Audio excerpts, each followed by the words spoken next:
नमस्कार और स्वागत है आपका हमारे चैनल में। तो दोस्तों, मिडिल ईस्ट में वो युद्ध शुरू हो गया है जिसका डर हर किसी के मन में था, और जो युद्ध अभी तक इजराइल और हमास तक ही सीमित था वो अब पहुंच गया ईरान तक। जी हां, ईरान ने भी अब इजराइल से डायरेक्टली जंग छेड़ दी है, और ये कोई हैरान कर देने वाली खबर नहीं है, बल्कि इसको लेकर पहले ही बहुत सारी रिपोर्ट आ चुकी थी कि ईरान अगर इजराइल पर अटैक करेगा तो वो 12 अप्रैल के बाद ही करेगा, क्योंकि इन 12 अप्रैल तक रमजान भी खत्म होना था। और हुआ भी कुछ ऐसा है कि कल देर रात में हिजबुल्ला ने 100 मिसाइल्स फायर किए थे इजराइल के ऊपर, लेकिन इजराइल को कुछ खास नुकसान नहीं हुआ था। और आज सुबह ही ईरान ने भी ताबड़तोड़ अटैक किया है इजराइल के ऊपर, और ये अटैक ईरान ने पूरे प्लान के साथ, जिसमें उसने सैकड़ों ड्रोन्स और मिसाइल्स का यूज किया है ताकि इजराइल के एयर डिफेंस सिस्टम को मात दिया जा सके। अब जिनको नहीं पता कि ईरान ने इजराइल पर अटैक किया क्यों, तो सिंपली आप ऐसा समझ लीजिए कि आज से ठीक एक हफ्ते पहले इजराइल ने सीरिया में एक स्ट्राइक करी थी अपने फाइटर जेट के जरिए। अब इस अटैक में इजराइल ने एक बिल्डिंग को तबाह किया था, और इस बिल्डिंग में छुपे हुए थे ईरानी आर्मी के टॉप कमांडर्स जो कंट्रोल कर रहे थे हिजबुल्ला को और हमास के मिलिटेंट को। इसीलिए इजराइल ने इनको मारकर खत्म कर दिया। अब इसी बात से बहुत ज्यादा एंग्री हुआ है ईरान, और इसी का नतीजा ये है कि ईरान ने आज सुबह ही इजराइल पर भीषण अटैक किया है।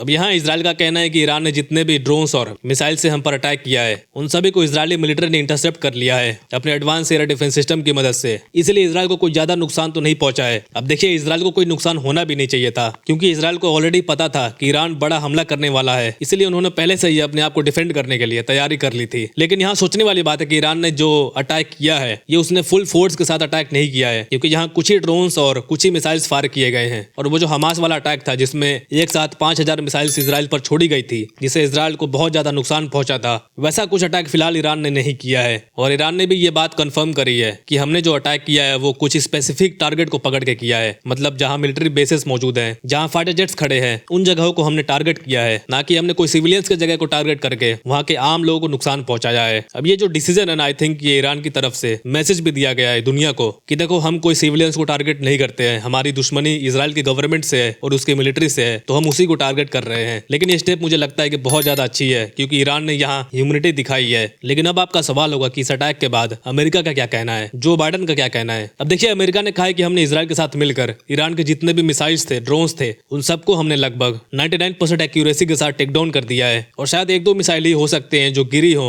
इजराइल के लैंड पर, लेकिन वो पब्लिक प्लेसेस पे नहीं गिरी है, किसी खाली इलाके में गिरी है। अब बेसिकली ये देखा जाए तो ईरान का ये हमला फेल साबित हो चुका है। लेकिन यहाँ रिएक्शन क्या होगा, इजराइल का क्या जवाब होगा? अब देखिए, इसका रिएक्शन बिल्कुल क्लियर है। 100% इजराइल इसका रिटर्न जवाब जरूर देगा। लेकिन यहाँ देखना है कि इजराइल के जो मित्र देश हैं उनका इस हमले पर क्या रिएक्शन है, या उन्होंने क्या कहा है। अब देखिए, यूएस के प्रेसिडेंट बाइडेन का एक बयान आया है इस हमले के बाद कि मैं G7 कंट्रीज के जितने भी लीडर्स हैं उनसे बात करूंगा और हम ईरान के खिलाफ डिप्लोमेटिक तरीके से एक्शन लेंगे। अब डिप्लोमेटिक का इशारा तो एक ही तरफ जाता है, और वो है कि सैंक्शंस लगा देंगे ईरान के ऊपर तरह तरह के, और ईरान को पूरी तरह से आइसोलेट करने की कोशिश करेंगे। बट आई थिंक ईरान को इससे ज्यादा कुछ फर्क नहीं पड़ेगा, क्योंकि उसके पास रशिया का बैकअप है, चाइना का भी सपोर्ट है, और अगर उस पर सैंक्शंस लग भी जाए फिर भी रशिया, चाइना, नॉर्थ कोरिया ऐसे कई और देश हैं जिसके यूरोप से या अमेरिका से बनती नहीं है। अब यहाँ देखकर यही लग रहा है कि आने वाले समय में Russia, Iran, China, north Korea और यहाँ तक कि तुर्की भी, ये सब मिलकर अपना एक संगठन बनाएंगे और एक दूसरे के साथ व्यापार करके अपनी इकोनॉमी को स्टेबल करने की कोशिश करेंगे। तो खैर, ईरान और इजराइल का युद्ध शुरू हो चुका है, आगे इससे और भी जुड़े अपडेट्स आएंगी, इसलिए आप हमें सब्सक्राइब जरूर कर लीजिएगा। फिलहाल के लिए इतना ही। Thank you very much for listening. See you in the next video.